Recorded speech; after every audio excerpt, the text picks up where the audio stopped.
Bom, pessoal, bom dia, boa tarde, boa noite para quem está vendo a aula gravada. Eu vou começar a apresentar aqui para vocês. Espera aí.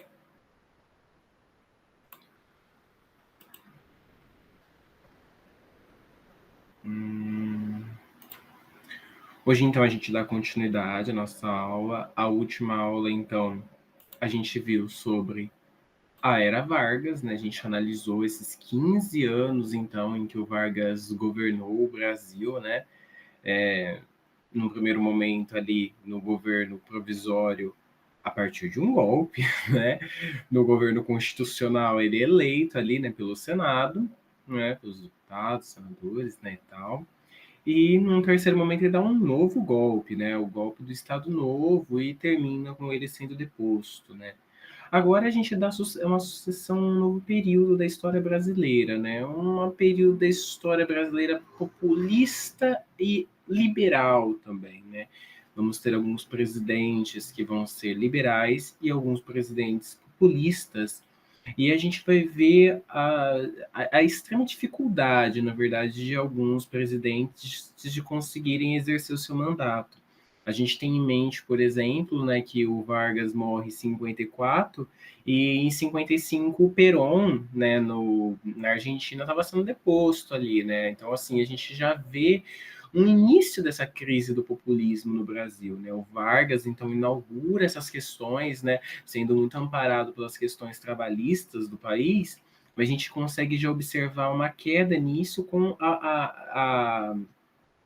não agora, na verdade, né? A gente observa uma queda quando ele morre, né? Porque ele vai morrer em 54, eu tô me adiantando. Achei que eu já falei, na verdade eu não falei. Então ele morre em 54, né? E aí já ia começar a ter um declínio do comunismo, né? Os militares já iam tentar dar um golpe ali.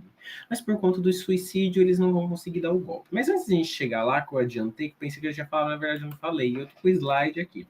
A gente vai ver alguns desses governos populistas que são muito importantes na história, né? Alguns populistas, outros liberais. A gente começa vendo o governo do Dutra, né? Que após então a deposição do Vargas com o final do Estado Novo, Dutra, que era ministro da Guerra, né? Muito voltado com discursos nazistas, fascistas, né, mas que vai mudar algumas características dele, né, é uma pessoa aí extremamente elogiada pelas questões militares, né, ele é um militar, né, então a gente vai ter o governo do Dutra, que ele é eleito, né, pelo povo, nos últimos segundos do tempo ali o Vargas apoia ele. Ele governa então de 1946 a 1951. Né? Então, o Dutra é essa personalidade que está no meio desse círculo, né? Esse senhorzinho aí, né? Então a gente começa a ver as questões políticas que estão acerca do governo do Dutra, né?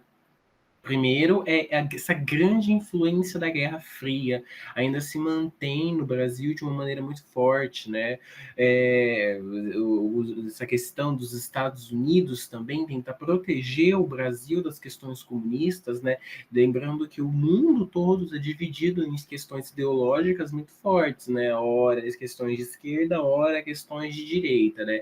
E como a gente viu no governo do Vargas, né, com os regimes totalitários, que essas questões também estavam transmitidas aqui dentro do Brasil, essas questões não deixam de estar fora do Brasil, né? Continuam aqui, mesmo que aqueles partidos A e B ou ANL, ele não estejam mais trabalhando, né? Agora a gente tem outros partidos que trabalham aqui no Brasil, como o PTB, por exemplo, muito ligados às massas, o PSD ligado com setores ali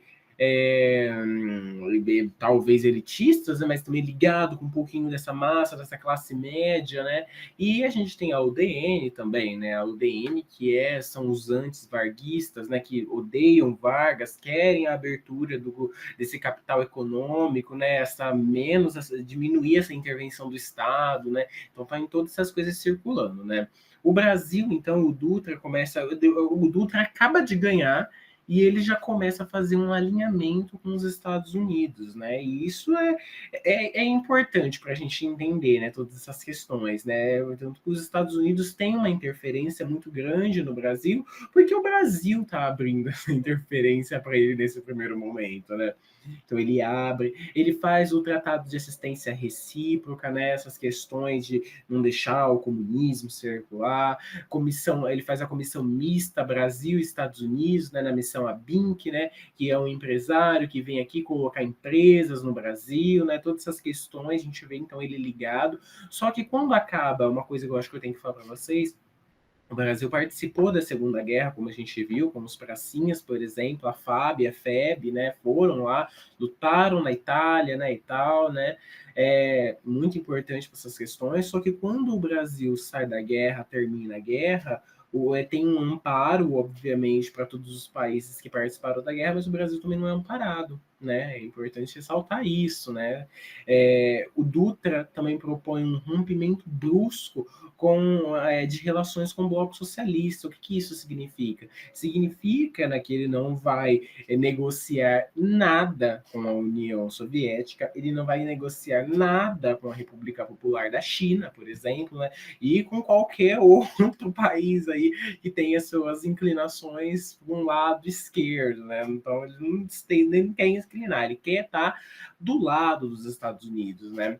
Ele também faz o fechamento do Partido Comunista Brasileiro, que tinha acabado de voltar à legalidade com o final do Estado Novo, ali já quase final do Estado Novo, o Vargas deixa esse partido voltar a trabalhar, né? A gente tem as questões do queremismo, por exemplo, com Luiz Prestes, né? Com Carlos Prestes, né?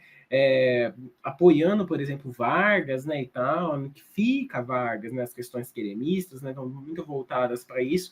Então, o Dutra fecha o Partido Comunista porque tem uma ameaça aí no Brasil, né, um medo do Brasil se tornar um país comunista, né? Então, ele fecha o partido em 1947, além de fazer a cassação de mandatos dos parlamentares do PCdoB. Nesse momento, o Carlos Prestes, por exemplo, havia sido eleito, né?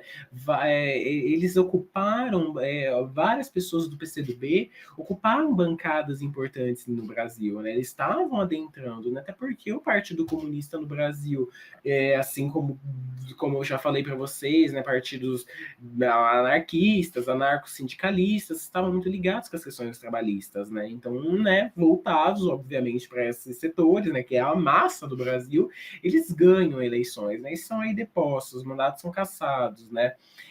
O Dutra também coloca a restrição ao direito à greve, né? Então não pode fazer greve nesse momento no Brasil, obviamente, isso ligado com os trabalhadores, né? Que muito faziam greves, né? E também propõe uma intervenção nos sindicatos, né? Muito importante essa intervenção, né? Para fazer com que não houvessem essas greves, né? Tudo voltado para isso, né? Essa foto aqui, então, tá o Dutra, né? Essa foto é da Bahia, né? E tomando aí uma aguinha de coco. O Dutra é esse daqui, tá, gente? Na questão da Constituição, a nossa última Constituição foi a de 37, a Constituição do Estado Novo, a que a gente conheceu como a polaca, inclinações fascistas muito grandes, né? E agora a gente precisa de uma nova Constituição. Não dá para ficar num governo democrático, né? O cara eleito, né? Não tem essas questões, mas os Estados Unidos caiu. Precisa ter uma nova Constituição. Então a gente tem mais uma Constituição no Brasil. A Constituição de 1946, né, ela restaurava então o regime representativo, o Tribunal Federal de Recursos, o fim dos deputados classistas, né, aqueles deputados ligados aos sindicatos que representavam, na verdade, cada setor ali, o deputado que representa os metalúrgicos, né, o deputado que representa o pessoal da lã, né, e tal, né, não tem mais isso. Mandato presidencial de 5 anos, ele restaura o cargo de vice-presidente. No entanto, essa Constituição é interessante, porque agora no Brasil, hoje, por exemplo, né, a gente votou na Dilma. Dilma ganhou, né? E a gente recebe de brinde o vice-presidente, que é o Temer, né? E ocorreu todas as situações que a gente bem sabe. Aqui, nesse momento, não. A gente não ganha de brinde o vice. O vice você vota também. Então, você vota tanto para presidente quanto para vice. Mesmo que eles componham a mesma chapa, eles são votados de maneira diferente. Então, isso dá aberturas, na verdade, para o presidente de uma chapa ganhar e o de vice de outra ganhar, né? Muito estranho, né? Continua, então, sendo o voto direto, o voto obrigatório, secreto, somente para alfabetizados, como a gente já bem viu todas essas questões, né? Voto feminino continua, várias coisas da Constituição de 34, a Constituição que o Vargas fez, a Constituição promulgada, porque a de 37 é outorgada, né? Então a de 34, ela é promulgada, né? Feita em Assembleia Constituinte. A de 37, dentro do Estado Novo, não. Essa de 46 puxa muito algumas coisas da Constituição de 30, não, de 34, puxa muito algumas coisas, né? Como a preservação do tal do petróleo, a preservação das coisas ambientais, da água, né? Então tem todas essas questões que são nacionais, né? E o governo tem um controle maior sobre essas questões, né?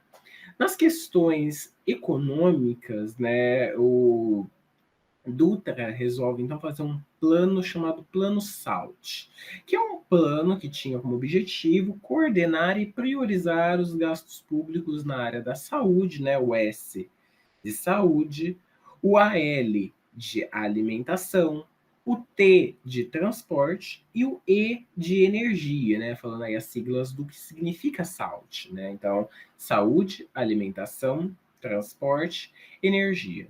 Ele fez pouco, obviamente, por saúde e alimentação, né? Normal, né? Todo mundo faz, né? Mas fez algumas coisas muito importantes nas questões de transporte e energia, como a pavimentação da rodovia do Rio de Janeiro a São Paulo, que hoje se chama Via Dutra, né? A abertura da rodovia do Rio de Janeiro à Bahia, a instalação da Companhia Hidrelétrica do São Francisco, na usina hidrelétrica de Paulo Afonso, na Bahia, né? Então, algumas coisas aí muito importantes em todas essas questões, né? Deixa eu ver aqui se tinha mais alguma coisa a falar. Tá. Deixa eu ver o que o slide vem agora. Ah, tá. Então tem mais coisa para falar. Ó, então, nessa questão do plano SALT, né, o porquê desse plano SALT, né? O Dutra fez uma coisa muito estranha, né? Ele, alinhado com as questões dos Estados Unidos, ele abre a economia. Então, ele é um presidente meio que liberal, né? Ele abre a economia, e nesse abrir a economia, né, entram artigos e produtos, né, que não fazem parte da nossa cultura, né? A mesma coisa que acontece ali no período imperial, né, com a influência da Inglaterra, né? Que entra, por exemplo, trenós aqui no Brasil, como bem falei para vocês. No governo do Dutra também vai entrar trenó.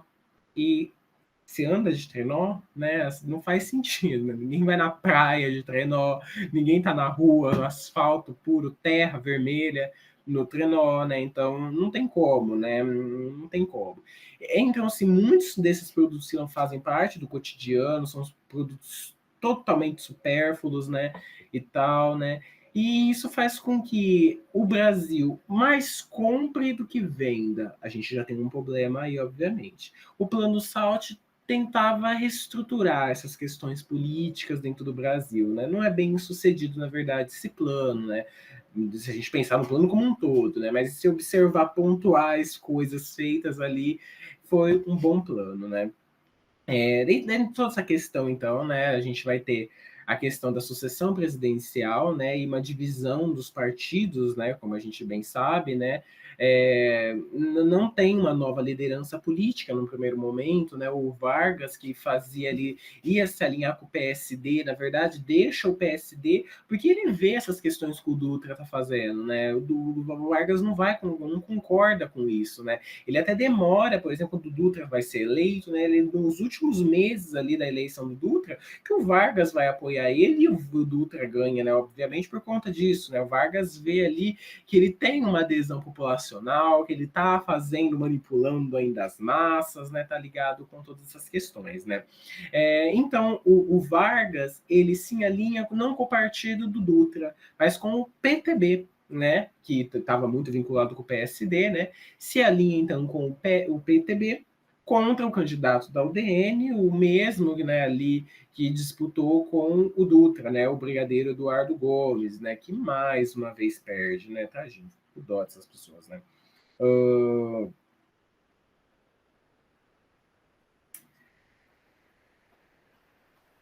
Então, né, nessa questão, né, também o Dutra, uma coisa que eu queria falar para vocês, ele fecha cassinos também, né, porque ele está ligado com essas questões religiosas também, né, vários desses presidentes estão ligados, né, a igreja já começa a ter uma força muito importante nesse período, né. E dentro desse plano SALT, né, tem, como foi o que eu falei para vocês também, né, uma leve recuperação econômica vai ter, né, se a gente observar em uns pontos bem pontuais, né, porque se for observar o plano todo, não deu certo, né, mas tem uma leve aí recuperação econômica, né. Dentro dessa questão, então, disputando aí com o brigadeiro Eduardo Gomes, né, o Getúlio Vargas do PTB, né, obviamente quem ganha é o Getúlio Vargas, né, que é o próximo presidente. Então, a gente vai ter esse governo populista, a gente tem primeiro o Dutra, e agora o presidente Getúlio Vargas, que faz o seu primeiro mandato democrático, o seu primeiro mandato presidencial eleito pelo povo, né? O segundo governo de Getúlio Vargas, então vai de 1951 a 1954. Vargas é esse daqui, a gente já bem viu na aula passada. Esse aqui está discursando, esse senhorzinho bacana. Então, nessas questões econômicas, né, quando o Vargas retoma, na verdade, né, o Brasil, né, tem um nacionalismo econômico muito grande, né, por exemplo, quando a gente observa a campanha do petróleo é nosso, né, a fundação do Petrobras, né, que é o monopólio estatal de prospecção da extração e refino do petróleo, né, e quando a gente fala desse nacionalismo econômico, algo que eu falei para vocês na última aula, é que a gente tem em mente, por exemplo, né, dessas questões nacionalistas, que o governo está fazendo tudo por si só. E na verdade não, né? Não tem iniciativa privada, não tem iniciativa ajuda exterior, as empresas exteriores não vêm fazer isso. Vêm, lógico que elas vêm. No entanto, elas vêm aonde o Vargas quer que elas estejam. Aonde ele quer que elas não estejam, elas não estão. Mas isso significa que ele não tenha elas. É lógico que tem, mas é onde ele deixa ter, né? Precisa ali de ajuda, de um capital externo ali, elas estão ali trabalhando. Onde não é para ter, elas não têm, né? É, a fundação do BND também, né, o Banco Nacional de Desenvolvimento Econômico, né, para diminuir as deficiências de infraestrutura, né, o banco aí que dava dinheiro para as questões da indústria privada, né, o BND, né, então a gente vê ainda que não tem, hoje a gente tem o BNDES, né, não tinha questão social ainda, né, agora nesse momento é só o Banco Nacional de Desenvolvimento Econômico, né, então tentava diminuir as deficiências da infraestrutura, né. A gente vê, então, com todas essas questões aí do Brasil, né, do Vargas, né, uma diminuição muito grande, né, porque o Dutra conseguia isso, né, empréstimos dos Estados Unidos para o Brasil, né, o Vargas não vai conseguir, né, esse capital externo aqui, né, muito no Brasil, né, o que vai fazer com que tenha uma inflação muito grande, né, a inflação está alta, né, e em todas essas questões aí de inflação, lembrando que o salário, por exemplo, de vários trabalhadores no Brasil, né, de vários setores de trabalhadores no Brasil, não tinham reajuste salarial e as coisas no mercado, né, de consumo, no modo geral, estavam ali bem caras, né. Então, o ministro do Trabalho, né, o João Goulart, né, ele resolve, então, né, fazer algumas medidas, né, para tentar em 53, né, para tentar solucionar esse problema, né. Um desses problemas é dar 100% de aumento ao salário mínimo, né, que afetaria diretamente as camadas mais populares, né. Isso daí, né, que o Jango propõe é muito mal visto por toda uma elite no Brasil, né, os grandes oligarcas aí, né, tal, não vão gostar dessa questão, né. No entanto, Vargas toma uma medida interessante. Ele demite o Jango, né, mas aprova o que o Jango queria, né? E isso é estranho, né? Isso mostra, na verdade, que o Vargas está ligado com essas classes populares, né? Nesse período desse segundo governo dele, esse governo democrático, ele está muito ligado com essas questões populares, ele está muito ligado com as questões trabalhistas, muito ligado com esse nacionalismo econômico, né? Esse desenvolvimentismo também, de um certo modo, né? Isso a gente vai ver muito mais no Juscelino, né? mas ele tá ligado também, de certo modo, com essas coisas, né? E são coisas aí bem importantes, né? Deixa eu ver aqui se tinha mais alguma coisa para falar. Quando a gente fala do alinhamento também que o Dutra tinha com os Estados Unidos, uma das coisas que fica para 51 é que o Brasil ia enviar, por exemplo, militares para lutar lá questões da Guerra da Coreia, né, na separação que está ocorrendo na Coreia, né, hoje a gente tem Coreia do Norte, Coreia do Sul, né, acho que vocês já bem viram sobre isso, né, e quando está no governo do Vargas, o Vargas não envia, né, então a gente vê, por exemplo, claro não alinhamento aí muito com os Estados Unidos, né? Não vai ter, né, essas questões, né? Tem que desenvolver aqui dentro, né? Tá ligado, o Vargas, e assim como outros presidentes populistas, estão ligados com as questões de tentar desenvolver o Brasil aqui dentro primeiro, né? E depois pensar em outras questões mais externas, né? Então tem todos esses pensamentos também, né? Deixa eu ver se tinha mais alguma coisa pra falar. Nesse momento cria a Petrobras, cria a Eletrobras também, né? Uhum. Então era isso. Nessa segunda parte, então, né? Aquele lá era o Vargas, né? Nessa segunda parte política, então, a gente começa a ver uma crescente, não que não tinha, obviamente tinha, né? O Vargas, por exemplo, ele começar a candidatura dele, né? Alguém poderia me perguntar assim: ai, professor, por que o Vargas, quando terminou o Estado Novo, por que ele não se candidatou? Porque ele tinha medo, obviamente, ele não sabia como que estavam as questões ali, né, da população, se a população ia deixar ele governar, né, todas as questões do Estado Novo, tudo que aconteceu, né, mas ele apoiando o Dutra, ele observa, na verdade, que a população está com ele, né, então ele ganha, na verdade, com essas tendências, né. Nesse segundo momento do governo dele, né, que obviamente tinha oposição, mas ele pede, né, ele conversa, né, com o exército, né, para ver se vai ter um impedimento se ele tentar a candidatura, né? E não tem um impedimento se ele tenta a candidatura dele e ele ganha, né?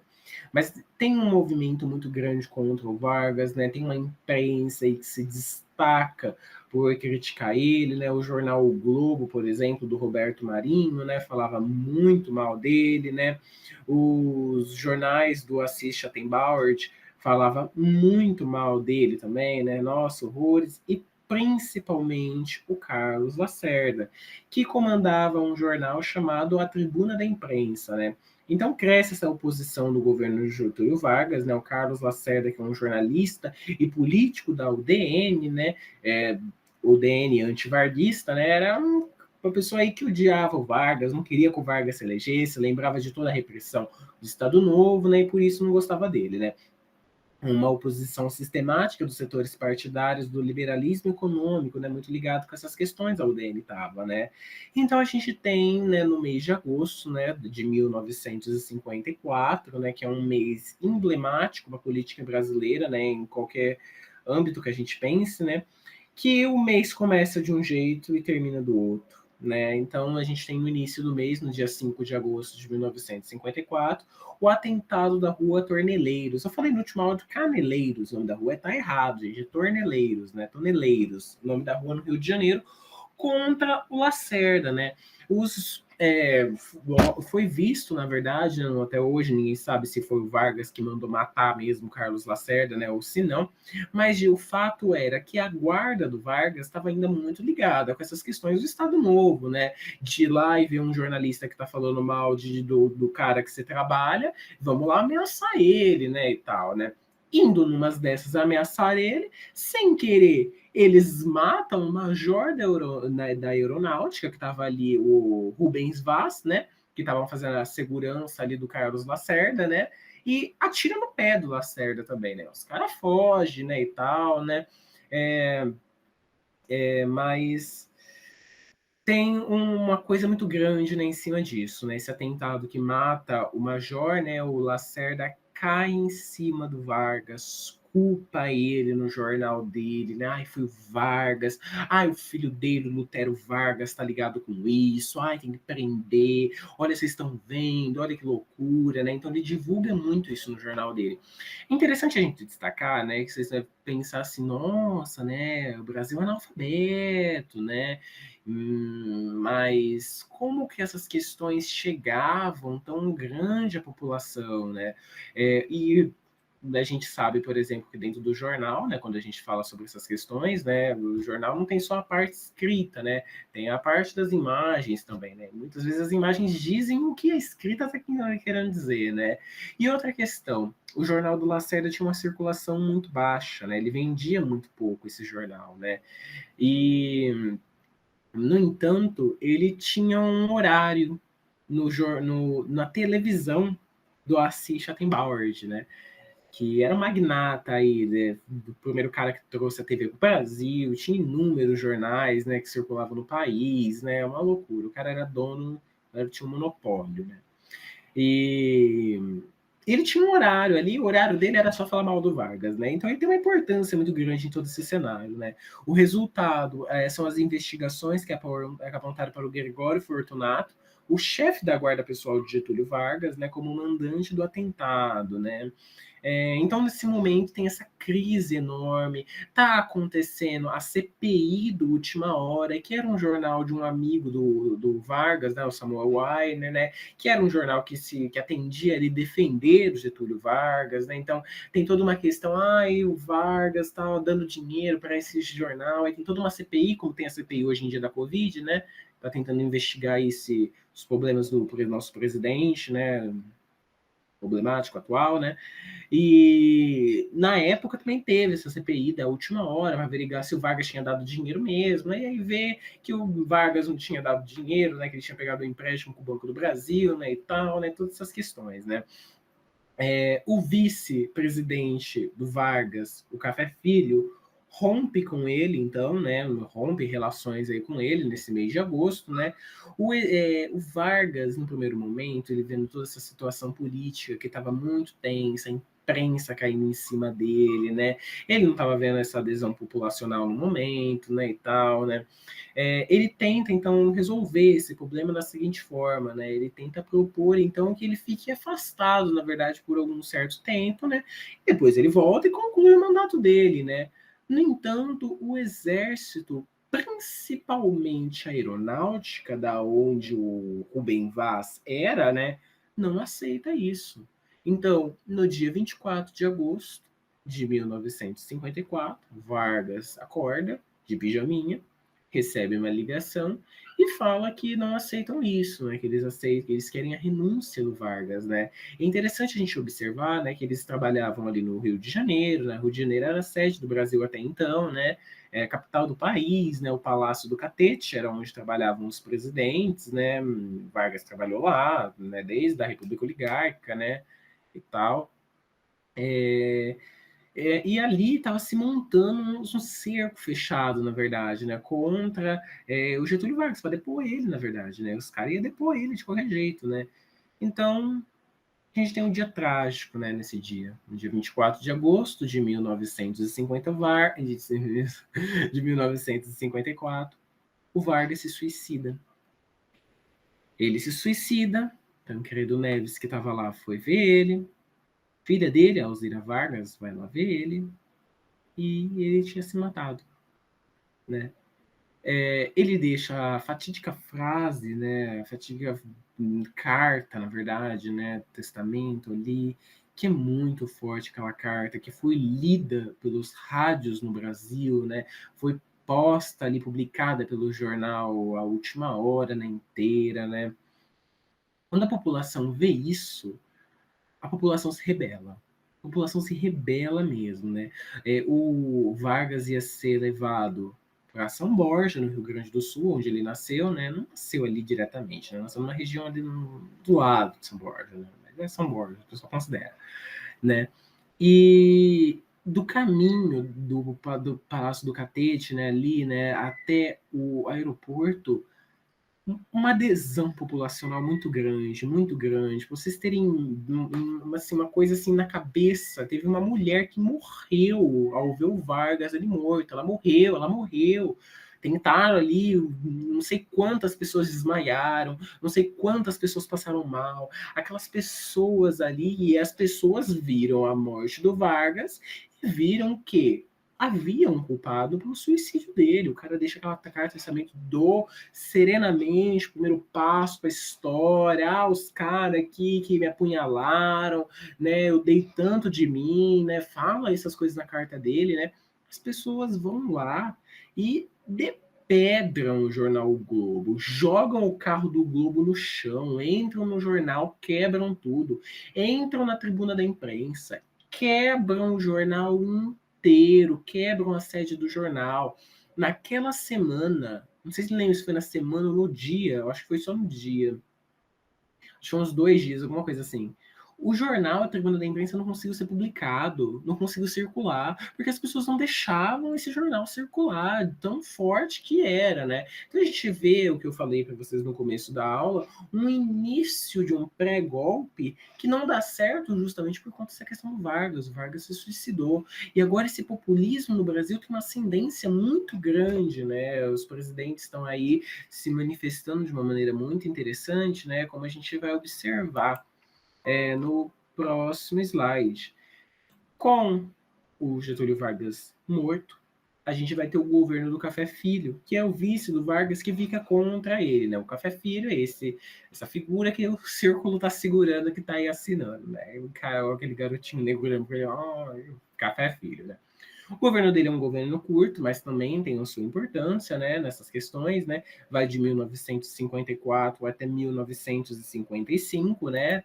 Em toda essa conjuntura, é importante o governo dele, né? Então, na questão econômica, ele tem uma inflação alta para lidar, né? Todas as questões ainda ali do Dutra, né, e tal, né, são problemas. Tem um déficit na balança comercial também, né? Então, o que ele tenta instruir? Essa instrução do 113 da SUMOC, né, a Superintendência da Moeda e do Crédito, de permissão de importação de equipamentos industriais, né? Essa questão é muito importante, porque é uma questão, então, dele tentar colocar a moeda, o crédito para as pessoas investirem aí, né?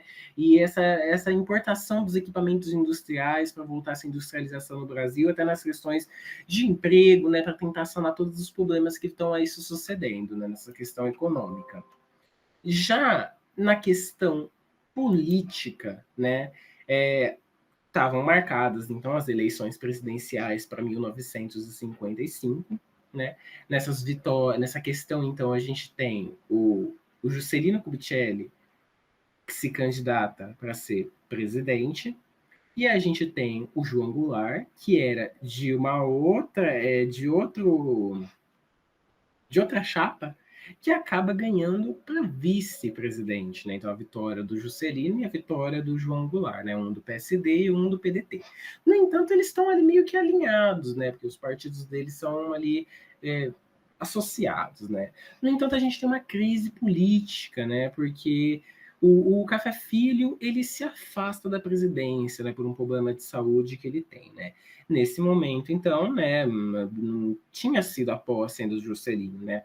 Assume como presidente da República o Carlos Luz, da UDN, que ele era presidente da Câmara e inimigo político do JK, obviamente por todas as questões. O JK está representando ainda essa ala populista, né? Ele vem dessa descendência, ele ganha por conta disso, né? Por mais que ele está ligado ainda um pouco dessas questões empresariais, de uma elite, né? Pelo partido dele de ser PSD, né? E tal. E para impedir a posse do JK e do Jango, né, o Carlos Luz tenta demitir o ministro da Guerra, o general Teixeira Lott, favorável à posse de JK. O general, então, observando tudo isso, né, ele não aceita e ele enfrenta, né, o até então presidente por 6 dias praticamente, o Carlos Luz, e dá o chamado golpe preventivo, né? Porque o Carlos Luz, então, está articulando aí para o JK não assumir. E o Lott vendo, observando isso, né, não deixa isso acontecer. Então ele dá um golpe numa tentativa de golpe. Olha que interessante, né? Dentro de toda essa questão, ele dando esse golpe, né? O Café Filho quer voltar a assumir, mas aí não deixam o Café Filho assumir de novo, né? Porque aí tem todo esse medo também do dar um golpe, né? Então cercam a casa ali do Café Filho, né? E ele não assume de volta as questões aí presidenciais, né? E assume o Lott, então, ele assume a presidência da República até a posse do JK, né? Em 31 de janeiro de 1956, né? O vice do Senado, não, desculpa, ou quem assume, na verdade, é o vice-presidente do Senado, o Nereu Ramos, né? E depois vai assumir o JK, né? Então tem toda essa questão política, né? A gente vê como isso é muito forte, né? No Brasil, essa história de golpe, né? Não é nada novo, como a gente observa. De 1956 a 1961, a gente tem o governo do Juscelino Kubitschek, né, um presidente aí muito importante, né, que fez medidas extremamente aí importantes também, se a gente parar para pensar nessas questões aí do Brasil. Qualquer questão, na verdade, né, principalmente questões de infraestrutura, né. No governo do JK, o que destaca ele, né, o que mais cobra e fala sobre ele nas provas, né, é o tal plano de metas, né, que é aquele slogan, né, 50 anos em 5 anos, né, então 50 anos de progresso em 5 anos de governo, né, é o que ele está tentando fazer. E a definição, então, é o Plano Nacional Desenvolvimentista, implementado durante o governo de Juscelino Kubitschek, que reunia 31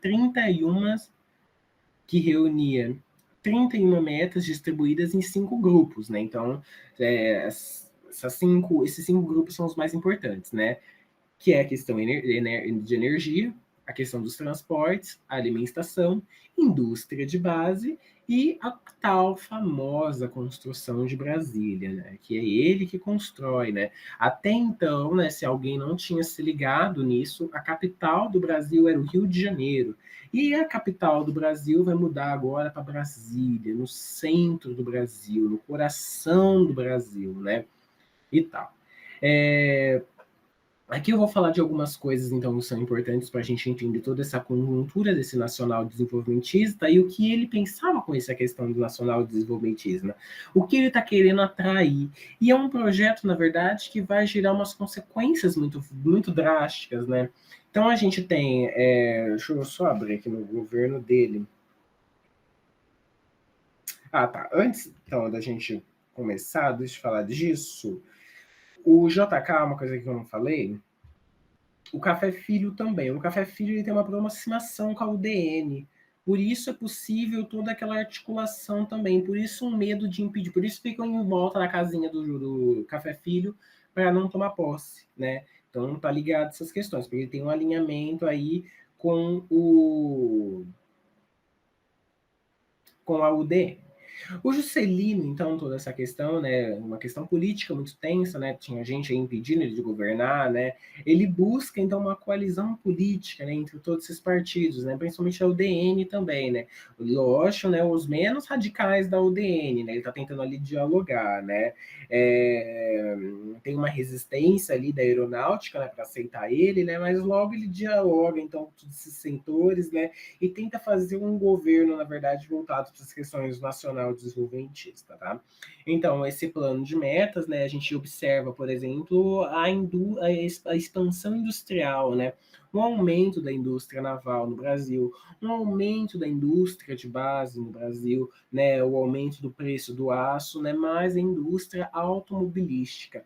Essa indústria automobilística surge exatamente com as questões da expansão das rodovias, né? Quando vem, por exemplo, empresas no Brasil externas, obviamente, instalar, primeiramente a gente tem empresas nacionais, né? Mas quando as empresas externas chegam, né, obviamente elas vão ser bem-vindas a esse governo, elas são instaladas e acabam quebrando nessas empresas nacionais aí que tá, né? Essa abertura, então, o capital externo acontece, as multinacionais, o capitalismo dependente, o associado, né, voltado a isso, o Juscelino, ele tá voltado com as questões populistas, obviamente, mas ele também tá ligado com a conjuntura do mundo, né, como está sendo formada, né, esse capitalismo aí efervescente, né, liberal que está se formando, nasceu aí, o Juscelino está voltado também para essas questões, né.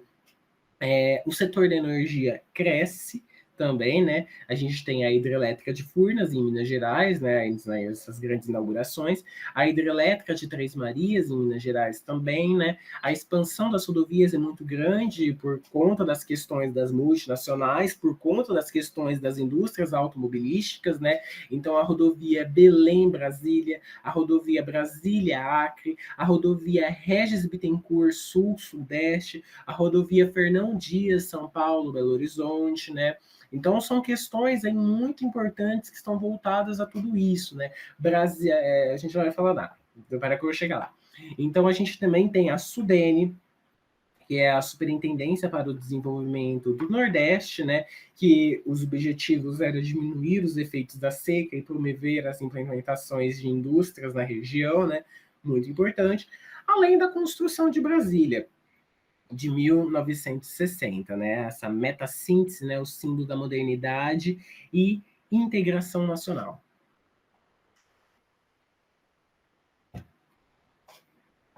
Esse plano de metas do Juscelino custou caro para o Brasil. O Juscelino pega muito investimento, né? Muito investimento exterior aí dos bancos, né? Muito investimento aí fora do Brasil, né? E o que faz gerar uma inflação muito grande no Brasil, né? Porque olha uma situação interessante. O cara vem e coloca o plano de metas, que foi um plano bem recebido, né? Bem bacana, né? Olha que legal, ele está tentando trazer progresso para o Brasil, né? Só que nesses 5 anos ele não consegue executar todo o plano. Obviamente, essas 50 metas ele não conseguiu executar tudo, né? Não conseguiu. Né? A alimentação, por exemplo, ficou um pouco para trás, né? Mas vocês concordam comigo que quando você faz alguma coisa, por menor que seja, assim, né? Ele não fez uma coisa pouca, né? Ele fez bastante coisa, né? Essa expansão das rodovias, né? Recentemente a gente viu uma pessoa aí comemorando não sei quantos quilômetros, né?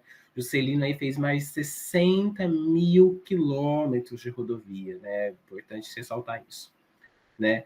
Então o Juscelino, quando ele faz essa questão desse plano de metas, ele quer fazer logo, porque ele quer inaugurar, ele não quer deixar para o próximo presidente inaugurar uma coisa que ele fez, porque você ganha meta. A gente vê, por exemplo, a questão do Rio São Francisco aí. Quem fez foi o governo Lula e Dilma, né? Dilma e Lula, né? Lula e Dilma, sei lá. E quem inaugurou foi uma pessoa que não fez nada, obviamente nada, só foi lá tirar uma foto, né? Hoje a gente bem consegue observar isso, né? Mas talvez na época não conseguisse, não tivessem tanto essa perspectiva, né? Então, ele pega muito dinheiro, ele briga com as questões do FMI, né? E tal. Então, qual que é? O Juscelino tem uma estratégia interessante se a gente parar para observar. A estratégia dele é: eu faço agora tudo isso, entrego tudo. O próximo governo que assumir vai ser um governo que vai ter que conter gastos, porque eu gastei muito, obviamente. E aí, esse governo vai conter gastos, ele vai ser muito mal recebido, obviamente, né? As pessoas não vão, ninguém gosta de cortar gastos, né? Ali, né, reduzir, aumentar juros, por exemplo, você não pegar empréstimo, né? Cortar benefícios, né, e tal, né? Ninguém gosta de fazer isso, porque sempre corta também do pobre, né? E aí o Juscelino falou assim, aí eu volto em 65, quando tiver novas eleições, né? Aí com as novas eleições eu faço um novo plano de metas. E aí eu ganho de novo. Só que o Juscelino estava errado, porque não teve eleições para 65. Até teve, mas foi na medida do possível naquele período de 65, já coincidindo com o período da ditadura militar, né? Então tá. Posso ter falado tudo isso. Uma outra coisa importante para ressaltar é que nesses primeiros anos, então, do Juscelino Kubitschek governando o Brasil, né, a gente tem um intitulado Anos Dourados, né, que era o período que o Brasil estava bom. No final, lá para o final do mandato dele, mas não vai ficar bom. As questões dos índices, né, de inflação vão estar muito altos, né? No entanto, tem um alto consumo no Brasil. As pessoas estão consumindo mais nesse período aí do início do governo Juscelino, né? Tem um otimismo também, obviamente, com essa questão do plano de metas que ele está fazendo, né? A questão do Sudene também, né? Tá aí, né? Então tem um otimismo muito grande, né? Teve a Copa de 58 também, que dava e mostrava o Brasil para o mundo, na verdade, né? Um Brasil que estava ganhando a Copa, um Brasil que estava se modernizando, construindo uma capital, né, ali no centro, e interligando. Você viu que essa expansão rodoviária interliga todas essas questões, né? E a gente também tem uma efervescência cultural, né, muito importante e muito grande, né? A bossa nova, né? O João Gilberto, Chega de Saudade, estava aí nesse período, né? O cinema novo também, né? O teatro de arena também, né? Que agora frisavam, na verdade, não de uma maneira cômica, não de uma maneira assim patética, mostrar o cotidiano, mostrar o cotidiano trabalhador, né? As desigualdades, né? Ressalta nessa questão do cinema o Glauber Rocha também, né? O pai da Ava Rocha, que não sei se vocês conhecem, ela é cantora. Escutem umas musiquinhas dela que é muito bom. Ela também é ligada com essa questão do audiovisual. Os clipes dela são bem interessantes, né? Eles são feitos sem dinheiro, né? Não tem muito dinheiro. Mas são bem interessantes os clipes dela. Recomendo Joana Dark, depois pesquisem, muito boa essa música, né? Então, tudo ligado com isso, né? Termina-se o governo de Juscelino Kubitschek, né? Então, aqui tem uma fotinho só para mostrar para vocês, né? O Juscelino, então, na inauguração de Brasília, né? Tem em vista de como Brasília é projetado, é uma estrutura, assim, fascinante. Eu nunca fui para Brasília, mas vendo, assim, né? Do Oscar Niemeyer, que fez, né? Arquitetou toda a Brasília, é impressionante, né? O Palácio da Alvorada, onde mora o presidente, é lindo, é lindo. O palácio onde mora o vice é lindo também, né? O palácio também, eu esqueci o nome. Tem um palácio que é muito bonito, é tudo bonito, eu acho tudo muito moderno, né? Todas essas questões modernistas, né? E aí o Juscelino na inauguração de Brasília, né? Muito bonitinho. Aí a gente vai ter o governo de uma figura muito interessante e engraçada, o tal do Jânio Quadros, que governa só nos primeiros meses do seu mandato, né, em 1961. Né? Ele ganha a eleição e governa aí nos primeiros momentos da eleição dele, né? A figurinha da vassoura. Então a gente vai falar um pouco agora do governo dele. O antecedente, então, né, são as eleições presidenciais de 1960, né? Então, o Jânio Quadros estava concorrendo aí com um partido chamado PTN, né? Que, pelo incrível que pareça, recebe o apoio da UDN. Por mais que ele não estivesse tão ligado às questões da UDN, mas a UDN achava que podia controlar ele. E não vai poder controlar o Jânio Quadros, porque o Jânio Quadros ninguém segura esse homem é doido. E tentava aí, né, a eleição junto com na verdade, o que estava tentando contra ele, né, era o Marechal Teixeira Lott, né, o mesmo ali do Jânio, né, que ajudou, deixou o Jânio ali chegar à posse, né, pela coligação PTB-PSD, né. Então, o Jânio ganha, né, isso, né, e ele ganha aí, né, ele faz essa, deixa eu falar da campanha dele. Ele faz essa campanha aí do varre-varre, Bolsorinha, né, falando que tem muita corrupção no Brasil, né, que ele vai ajustar o país, né, tem todas essas questões aí da campanha dele. É interessante observar que ele vai para a TV falar, né? Ele está muito focado, na verdade, numa coisa muito teatral, né? Assim, né? Ele vai para os comícios, ele desmaia, ele tem um problema, assim, sabe? Ele quer ter essa questão populacional, as pessoas ali falando o nome dele, né? Ele quer estar na boca do povo, né? Falem mal, falem bem, mas falem de mim, né? Ele queria muitas questões, né? Ele vai para a TV, ele fala na TV sobre ele, né? Então ele é uma pessoa muito mais, talvez, que fale do que tanto age, né? Assim, a gente parar para pensar, né? Ele pensa muito e age pouco também, né? Não sei, né? E a gente tem a vitória do Jânio Quadros, do PTN. No entanto, a gente, lembrando daquelas questões políticas do período, né, que se votava para presidente e se votava para vice, a gente tem também o João Goulart ganhando pelo PTB. O Jango, que era ministro do Trabalho, do Getúlio Vargas, né, muito ligado com essas questões, né, do sindicalismo, por exemplo, né, ele é muito sindical, né. Nas questões econômicas, então, desse breve momento aí do Jânio Quadros, né? O cara entra para a história porque o cara é doido, né? Ele tem a criação de ministérios importantes, né? O Ministério, então, da Indústria e Comércio, né? Tira aí o trabalhismo, o Ministério do Trabalho, Indústria e Comércio, né? Agora é o Ministério da Indústria e Comércio, né? O Ministério de Minas, das Minas e Energia, né? Voltada para essas questões nacionais também, né? Ele volta essa reaproximação com a FMI, né? Que o Juscelino tinha ali matado, estrangulado essa relação, né? No entanto, tem a crise financeira que o Jango tem que tomar, né? Uma inflação aí de 30% ao ano, né? Um aumento dessa dívida externa muito grande, um déficit orçamentário muito grande, né? E aí ele começa a propor uma política anti-inflacionária, né? Que é a diminuição dos gastos públicos e a diminuição do crédito para as pessoas, né? Para manter. Esses gastos públicos vai estar muito ligado com a questão dos congelamentos de salários e a demissão de funcionários públicos também, né? Os chamados bilhetins, né? Que ele dava e demitia todo mundo, estava demitindo todo mundo, uma loucura, né? Limitação da remessa de lucros para o exterior também, né? É interessante a gente observar que nessas questões, né, está tentando fazer com que a economia reviva, né? Que estava aí morrendo com o Juscelino Kubitschek pelo plano de metas dele, né? Como ele deixou o Brasil. A situação como o Juscelino deixa o Brasil é desastrosa. E aí o Jânio pega o Brasil e está nesse problema. O Brasil, nesse momento, né, a gente sabe que o Estado, né, ele tem, assim, não sei se vocês pensam assim, mas o Estado tem que intervir em algumas das questões, né, para as pessoas conseguirem viver bem, na verdade, né. E o Jânio intervém nas questões que o Estado intervém nas pessoas, né, ou seja, ele tira isso, na verdade, né.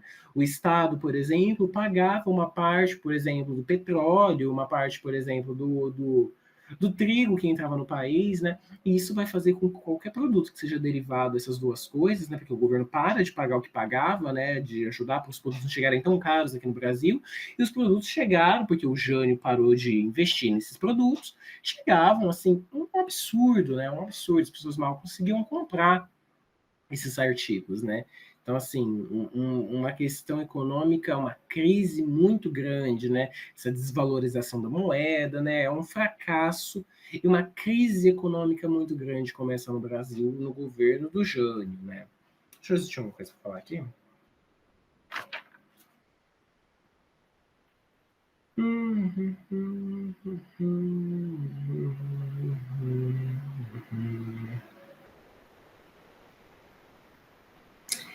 A gente vai ver bem isso. É isso. É só isso. Agora a gente tem. Deixa eu ver. Essa fotinha do Jânio. A crise política e a renúncia do Jânio Quadros, né? Então essa crise ocorre pelas questões da política externa, né, independente, né, que ele tenta fazer, né? Reatou, ele é interessante isso, né? Que ele reata relações diplomáticas com o bloco socialista, o que até então não era feito, né? O Jânio então ele está querendo propor o quê para essas possíveis crises que estão acontecendo no Brasil, né? Ele está vendo aquela questão do mercado, né? Oferta e demanda, né? Não vai negociar igual o Dutra estava querendo só com os Estados Unidos e cortou relações, por exemplo, com a China, recortou relações com a União Soviética. Não. O Jango está falando assim, gente, eu quero uma garrafinha igual a essa. Quem dá menos? Se os Estados Unidos dá menos, ele compra dos Estados Unidos. Se a China dá menos, ele compra da China, né? Então, assim, outra coisa que acontece. Ele não apoia os Estados Unidos na expulsão de Cuba, né, da OAE, né? Esqueci o que significa isso, sabia. Que droga. Mas ele não apoia, então, a Cuba, né? Porque aquelas questões de Cuba tá começando a se dar a Revolução Cubana, né? E ela vai começar a se ligar com a União Soviética, né? Ele não apoia, porque ele tá ligado então com a Cuba, tá fazendo negociação com ela também, ué, lógico que ele vai apoiar. Ele condecora também algumas pessoas ali problemáticas, né? Se a gente parar para pensar nessas questões aí dos Estados Unidos, que está fazendo uma intervenção muito grande em todos os países aqui da América Latina, né? Então, ele condecora o cosmonauta russo, o Yuri Garin, né? Não sei nem se pronuncia o nome dele assim. E ele condecora também o Che Guevara, que vem aqui para o Brasil, né? Alguma das medidas deles que talvez dele que vocês devem mais conhecer deve ser a proibição da tal brigas de galo, né? Que o Zeca Pagodinho não sabia que era proibido, a proibição do lança-perfume, a proibição do uso de biquíni, foi ele que proibiu o biquíni, né? As pessoas, né? Não podia, a mulher não podia usar biquíni na praia, gente, ele era doido. E a proibição de corrida de cavalos em dias úteis, né? Umas coisas meio estranhas assim que ele proíbe, né? Tanto que também ele não queria proibir também a questão do terno, né? Porque ele achava que o terno não era uma coisa muito tropical, né? Ele queria usar roupas mais tropicais, né? Tem umas roupas de alguns líderes na África que é toda branca, né? Que é um shortinho. Ele queria que essas roupas fossem típicas do Brasil, não terno, essas coisas que faz muito quente, né? E tal, né? Tem uma consequência muito grande, né? Um aumento da oposição. Quem é essa oposição? Era a burguesia, eram as forças armadas, eram os católicos e os operários. Mas o que o Jânio Quadros, ele queria? O Jânio, ele tinha uma questão com o Senado, né? Ele estava propondo as coisas dele, ele estava passando, né, pelo Senado. No entanto, ele queria mais autonomia. Né? A verdade é essa, ele queria mais autonomia de fato. Então, o que ele articula? Né? Ele articula o quê? Ele manda o. Não vou falar isso, não, vou falar no próximo slide. Mas ele articula uma coisa muito interessante. Que ele resolve fazer, então, pedir a renúncia dele, né? E nesse pedimento da renúncia, o que ele achava, né? Que ia ter uma ampla discussão, porque o vice dele é o João Goulart, né? As pessoas não gostam tanto assim do João Goulart, porque o João Goulart tá ligado um pouco com aí ligado um pouco com as camadas comunistas, né, do Brasil, todas as questões ali da Guerra Fria, né? Então o pessoal não curte tanto o João Goulart, né?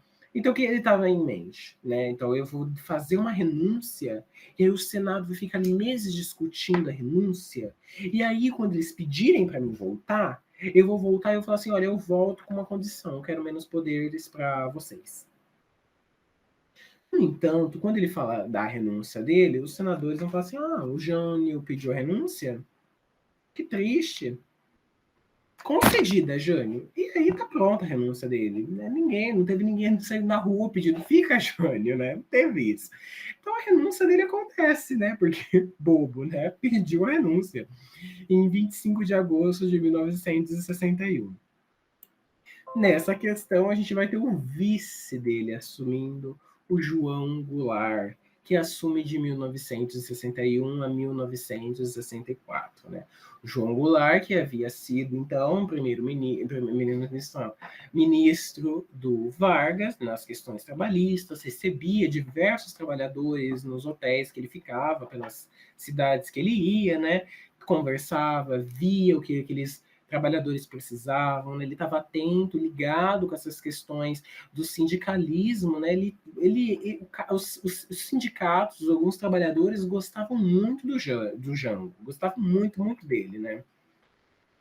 Então, quais são as antecedências do governo dele, né? Quando o Jânio renuncia, até para ter essa questão aí, falar, olha onde o Jango está. O vice-presidente João Goulart, ele estava numa visita oficial à República Popular da China. Isso ia pegar mal também para ele, numa certa medida, né? Quando ele tem tudo isso, né, do Jânio, então o Jânio não vai mais ser presidente, agora, obviamente, o presidente tem que ser quem? O João Goulart, obviamente. João Goulart, então, vindo da China para o Brasil, né, vai parando, né, vai parando nos países, né, parou ali na França. Ele observa, na verdade, um impasse político, né, entre as Forças Armadas e a UDN, que se opunham à posse dele, né, ou se opunham à posse dele, não queriam que ele assumisse, não queriam, né. Então, cara, chega aqui, né, vê essa estabilidade, né? As pessoas que não queriam que ele assumisse, até porque ele tá ligado aí com essas questões aí, né, do comunismo, né, e tal. Não ligado diretamente, né? Eu acho que ele foi muito mais, assim, bundão, né, do que, né, poderia ter sido. Ele poderia ter, o golpe poderia não ter ocorrido, mas ocorreu porque ele deixou ocorrer, praticamente, né?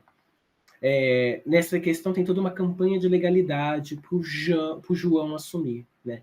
E quem se destaca, uma figura muito emblemática que se destaca nessa questão, é o Leonel Brizola, que sai aí em disparada, falando, ué, mas por que o João não pode assumir? Quem disse que o João não pode assumir? Aonde está escrito na Constituição que o João não pode assumir? Não está escrito em lugar nenhum.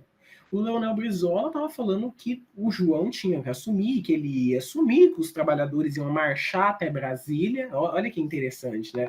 Brasília agora está estrategicamente longe de todas essas questões populares, né? Onde as massas se concentram. O pessoal está indo trabalhar em Brasília, mas não tá ligado com essas efervescências políticas aí de São Paulo e Rio de Janeiro.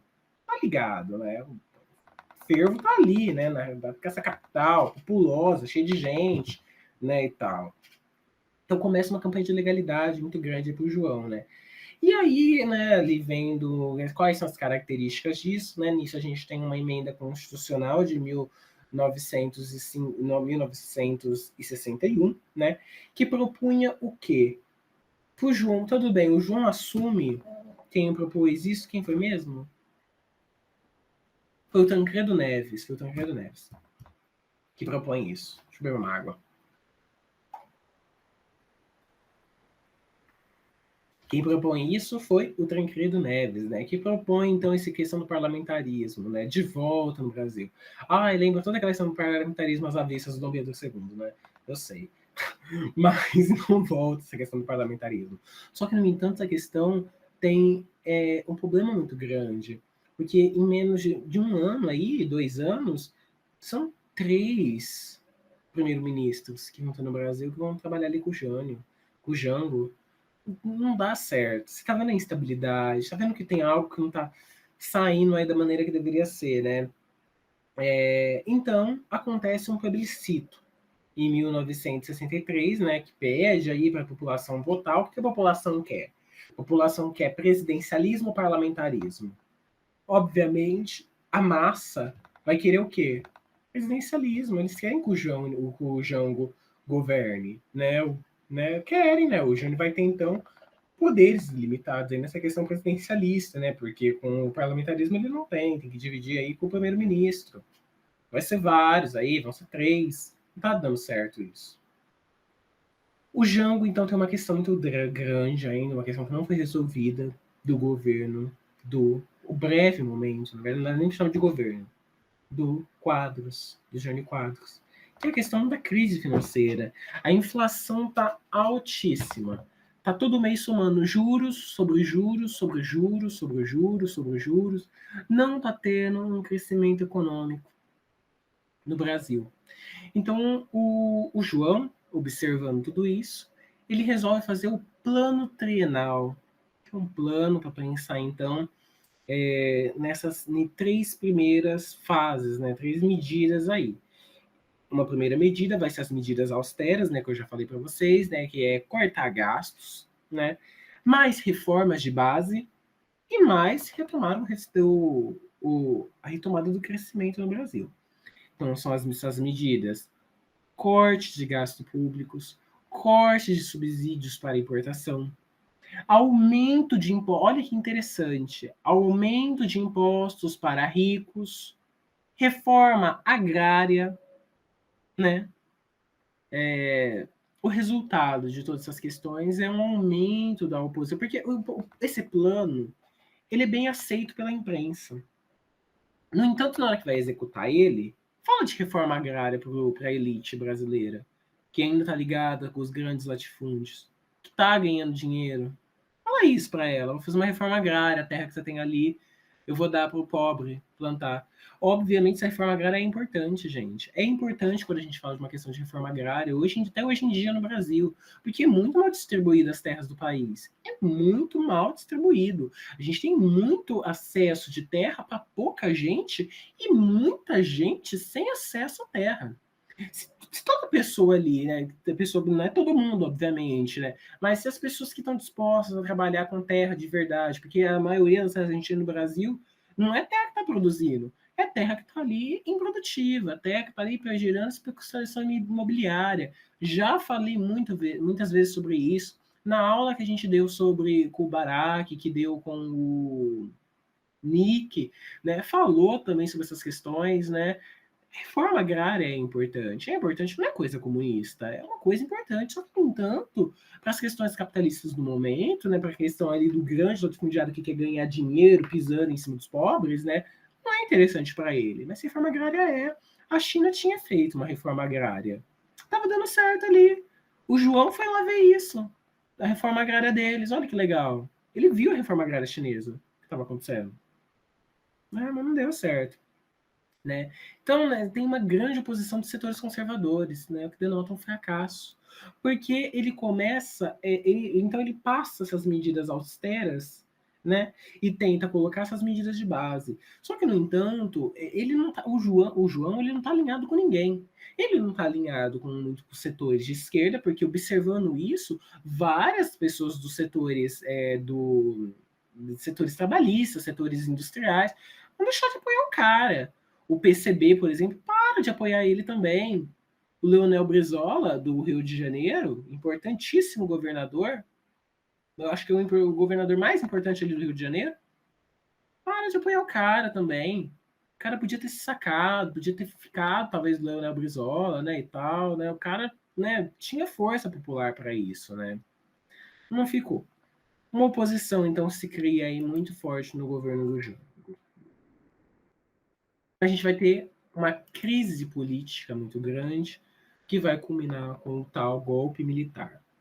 Essa crise aumenta, né, uma oposição que nasce, obviamente, como eu falei para vocês, os grandes latifundiários, os grandes empresários que estão vendo agora aí as taxas de juros não tá tendo, né? Estão muito altas, na verdade, né?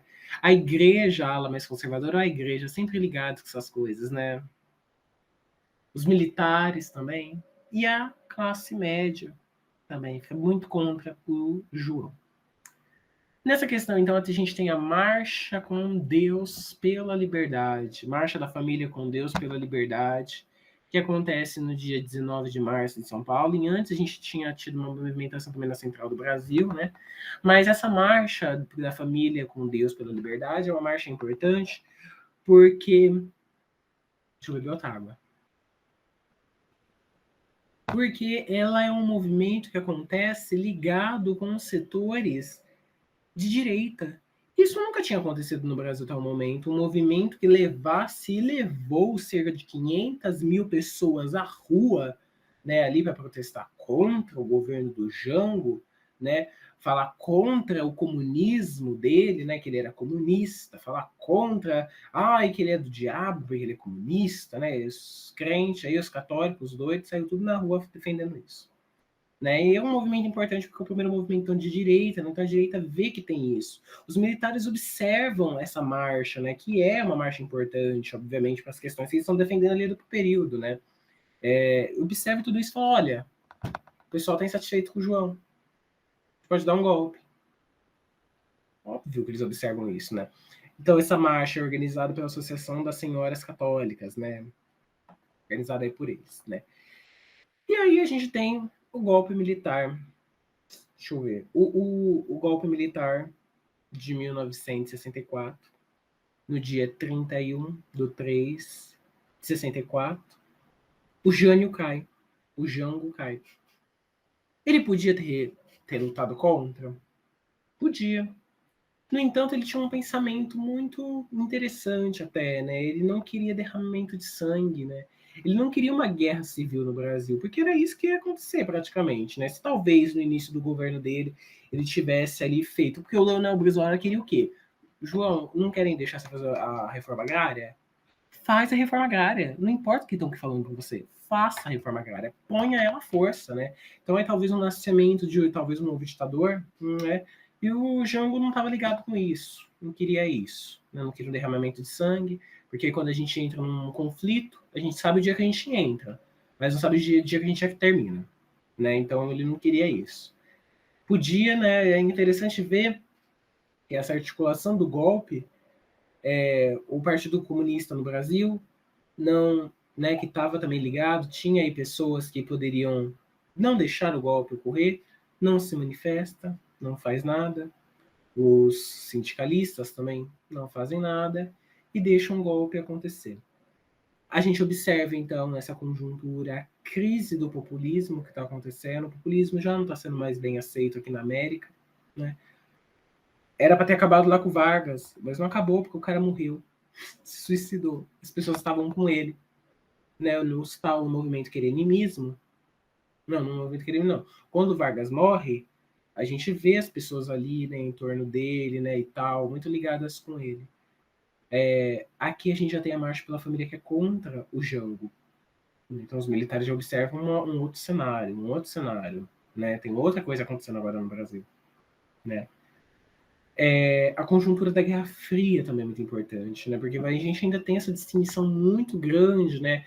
Cuba agora estava alinhada com as questões ali da União Soviética, né? E eles tinham medo, na verdade, do Jango virar um novo Fidel, né? Porque ele estava ligado com essas questões, né? O Brasil estava vendo isso. O Juscelino, na imagem que eu coloquei com vocês ali, tá do lado do Fidel, recebe o Fidel aqui.